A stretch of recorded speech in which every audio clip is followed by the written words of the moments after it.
नमस्कार दोस्तों। आज हम पढ़ने वाले हैं राजस्थान की प्रमुख संत यानी राजस्थान की संत। सेकंड ग्रेड में टॉपिक है राजस्थान के संत।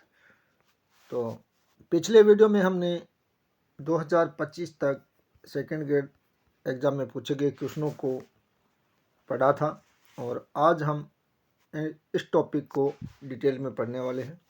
तो सबसे पहले हम पढ़ेंगे राजस्थान के संतों में चरणदास जी। और चरणदास जी ने चरणदासी संप्रदाय की स्थापना की थी, यानी चरणदासी संप्रदाय के प्रवर्तक संत चरणदास जी हैं। चरणदास जी का जन्म डेहरा अलवर में हुआ था संवत 1760 को, यानी भाद्रपद शुक्ल तृतीया को। चरणदास जी धूसर वैश्य कुल में उत्पन्न हुए थे। ये आपको ध्यान में रखना है कि कौन से कुल में उत्पन्न हुए थे। धूसर वैश्य कुल में। इनके पिता मुरलीधर और माता कुंजो थी और बचपन का इनका नाम था रणजीत, यानी चरणदास जी के बचपन का नाम रणजीत था। इनके गुरु का नाम मुनि सुखदेव था। इनके गुरु का नाम आपको ध्यान में रखना है कि गुरु कौन थे।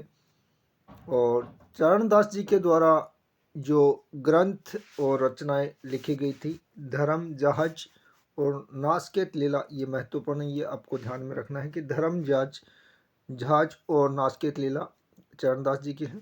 और भक्ति पदार्थ, ब्रह्म ज्ञान सागर, ज्ञान सरोवर, भक्ति सागर, तो ये इनकी रचनाएं हैं। और चरणदास जी ने नादिर शाह के आक्रमण की भविष्यवाणी की थी। और चरणदासी संप्रदाय की जो प्रमुख पीठ है वो दिल्ली में स्थित है। और इस संप्रदाय में सगुण एवं निर्गुण का मिश्रण है, यानी सगुण और निर्गुण का मिश्रण है।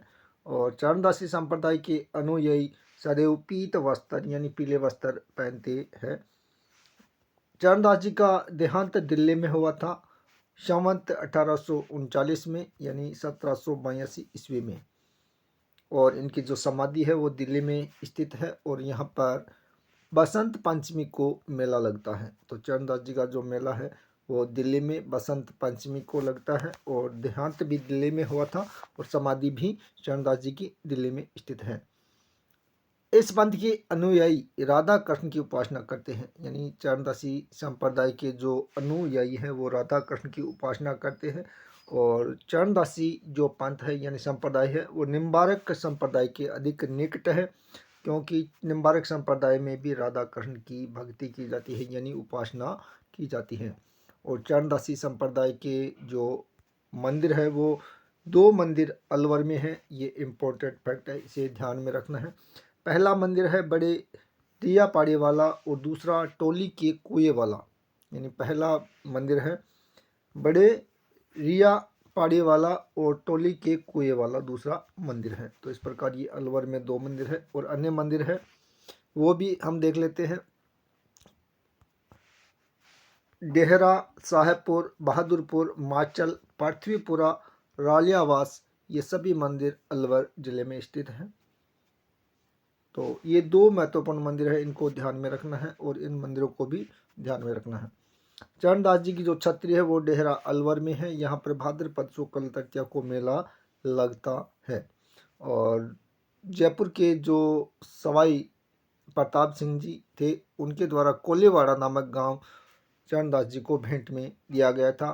चरणदास जी की शिष्याएं सहजोबाई और दयाबाई है।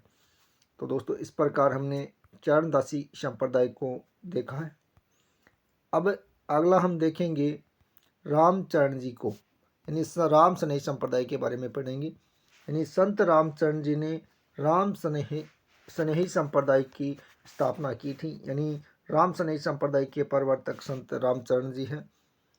और रामचरण जी का जो जन्म जयपुर के टोंक जिले में सोडा यानी सूरसेन गांव में हुआ था। यानी रामचरण जी का जन्म टोंक जिले के सोडा गांव में हुआ था 1719 ईस्वी में।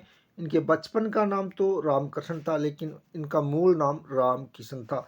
इन दोनों को आपको ध्यान में रखना है कि बचपन का नाम रामकृष्ण और मूल नाम रामकिशन था। और दांतड़ा गांव में कृपाराम जी यानी महाराज कृपाराम जी के दर्शन करने का उन्हें सौभाग्य मिला था और कृपा राम जी ने उन्हें राम नाम का तारक मंत्र देकर दीक्षित किया और रामचरण नाम रखा था। यानी कृपा राम जी उनके गुरु थे। यानी रामचंद्र जी के गुरु कौन थे? कृपा राम जी। और शाहपुरा नरेश रणसिंह ने शाहपुरा में इनके रहने के लिए एक छतरी बनवाई थी। यानी शाहपुरा में रामचंद्र जी की क्या है? छतरी है। और इनका देहांत शाहपुरा भीलवाड़ा में 1798 को हुआ था। और रामचंद्र जी ने अपना मुख्य मठ बनाया था शाहपुरा में। यानी शाहपुरा में रामचंद्र जी ने अपना मुख्य मठ बनाया था। यानी रामसनेही संप्रदाय का मुख्य मठ शाहपुरा भीलवाड़ा में है। और शाहपुरा में होली के अगले दिन फूल डोल नामक महोत्सव मनाया जाता है। और रामचंद्र जी का जो ग्रंथ है अणभई वाणी, इनमें इनके उपदेश है। और रामसनेही संप्रदाय की जो अन्य केंद्र है वो भी हम देख लेते हैं। शाहपुरा में संत रामचंद्र जी का, रेण नागौर में, दरियाव जी का, सिंहतल बीकानेर में, हरिदास जी का और खेड़ापा जोधपुर में रामदास जी का। तो इस प्रकार ये फैक्ट इम्पोर्टेंट है, हर बार ये पूछा जाता है। मिलान करने वाला जो क्वेश्चन है वो दिया जाता है कि शाहपुरा भीलवाड़ा में कौन से संत की पीठ है। तो इस प्रकार इसको आपको ध्यान में रखना है। और अब हम थोड़ा इनको डिटेल में देखते हैं। रेण शाखा नागौर में है और इसके प्रवर्तक संत दरियाव जी है। दरियाव जी का जन्म जैतारण जोधपुर वर्तमान में ब्यावर में है। विक्रम संवत 1733 में यानी 1776 में दरियाव जी का जन्म हुआ था, भाद्रपद कृष्णा अष्टमी को। और दरियाव जी का देहांत रेण में ही हुआ था और जहाँ पर इनकी समाधि बनी हुई है लाखासर की पाल पर। और इस समाधि स्थल को देवल धाम के नाम से जाना जाता है। तो समाधि स्थल को देवल धाम के नाम से जाना जाता है। आगे हम देखते हैं सिंहथल शाखा के प्रवर्तक हरि रामदास जी सिंहथल बीकानेर में स्थित है।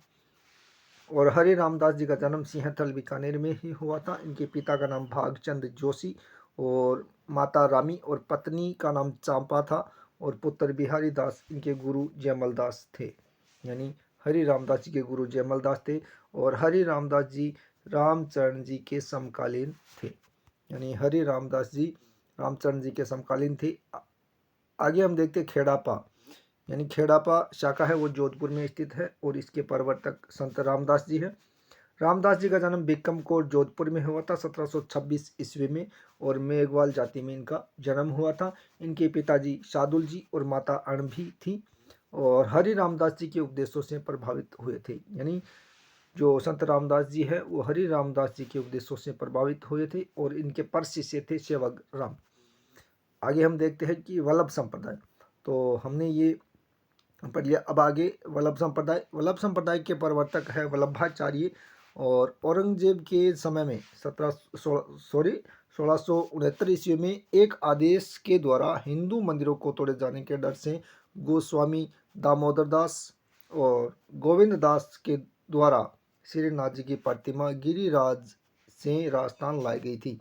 यानी दामोदर दास जी और गोविंद दास जी के द्वारा श्रीनाथ जी की प्रतिमा को गिरिराज से राजस्थान लाए गए थे। यानी औरंगजेब के डर से जो श्रीनाथ जी की प्रतिमाएं तोड़ी जा रही थी तो इसलिए दामोदर दास और गोविंद दास जी के द्वारा श्रीनाथ जी की प्रतिमा को राजस्थान लाया गया और श्रीनाथ द्वारा में इनको स्थापित किया गया। यानी मेवाड़ के महाराणा राज सिंह की अनुमति से बनास नदी के तट पर सिहाड़ ग्राम यानी वर्तमान में इसे नाथ द्वारा कहते हैं 1673 ईस्वी में श्रीनाथ जी की प्रतिमा को स्थापित किया गया। कहाँ पर? सिहाड़ ग्राम में। और वर्तमान में इसे क्या कहते हैं? नाथ द्वारा। इनके मंदिरों को द्वारा भी कहते हैं। इन्हें वल्लभ संप्रदाय के जो मंदिर है उनको द्वारा कहा जाता है, ये ध्यान में रखना है। और उसी समय ब्रजभूषण जी भी द्वारकाधीश की प्रतिमा लेकर 1670 में मेवाड़ पहुंचे और इन द्वारकाधीश जी की जो प्रतिमा है उसे आसोटिया ग्राम यानी कांकरोली के पास में स्थापित किया गया। यानी द्वारकाधीश की प्रतिमा को आसोटिया ग्राम कांकरोली के पास में स्थापित किया गया। यानी ब्रजभूषण जी के द्वारा द्वारकाधीश जी की प्रतिमा को 1670 में मेवाड़ लेकर पहुंचे थे। आगे हम बात करते हैं कि वल्लभ संप्रदाय की जो प्रधान पीठ है मुख्य पीठ है वो श्रीनाथ जी यानी नाथ द्वारा में स्थित है। आगे हम बात करते हैं कि वल्लभ संप्रदाय की अन्य जो पीठ है वो कहाँ पर है? नवनीत प्रिय जी व विठलनाथ जी की पिठननाथ द्वारा यानी राजसमंद में है। द्वारकाधीश जी के कांकरोली में, मथुराधीश जी के कोटा में, गोकुल चंद्रमा जी और मदन मोहन जी की कामाडीग में स्थित है। आगे हम बात करते हैं कि वल्लभ संप्रदाय का प्रमुख त्यौहार कौन सा है, तो फूलडोल और गोवर्धन पूजा है। फूलडोल महोत्सव शाहपुरा में मनाया जाता है। आगे हम बात करते हैं कि इस संप्रदाय के मंदिरों में मूर्तियों के पीछे कपड़े पर श्री कृष्ण के जीवन चरित्र एवं लीलाओं से संबंधित चित्र लगाए जाते हैं, जिन्हें पिछवाइया कहा जाता है। रिलायंस औद्योगिक राणा यानी अंबानी परिवार श्रीनाथ जी को अपना इष्ट देव मानते हैं। आगे हम देखते हैं, वल्लभ संप्रदाय में कृष्ण को बाल रूप की उपासना की जाती है, यानी कृष्ण के बाल रूप की उपासना की जाती है। किस संप्रदाय में? वल्लभ संप्रदाय में कृष्ण की बाल रूप में उपासना की जाती है। तो दोस्तों आज हम यहीं तक देखेंगे, वल्लभ संप्रदाय तक हमने देख लिया है, और अगला वीडियो हम जसन्नाथ जी पर और अन्य जो संत हैं उनके बारे में पढ़ेंगे। और दोस्तों अगर आप पहली बार मेरे चैनल पर वीडियो देख रहे हैं तो चैनल को सब्सक्राइब कर अपने दोस्तों के साथ शेयर करें। और दोस्तों ये जो नोट्स है आपके बहुत ही काम आने वाले हैं। सेकंड ग्रेड के लिए बहुत ही अच्छे नोट्स मैंने तैयार किए हैं। तो आप अगर सेकंड ग्रेड की तैयारी कर रहे हैं स्पेशल, तो इन नोट्सों को आप ज़रूर पढ़ें और अपने दोस्तों को भी ये बताएं कि इस प्रकार का BM क्लासेज यूट्यूब नाम से चैनल है, उस पर सेकंड ग्रेड स्पेशल पढ़ाया जाता है। तो आप उनको भी बताएं और उनको कहें कि इस चैनल के माध्यम से पढ़ें और अपनी अच्छी तैयारी करें। धन्यवाद दोस्तों।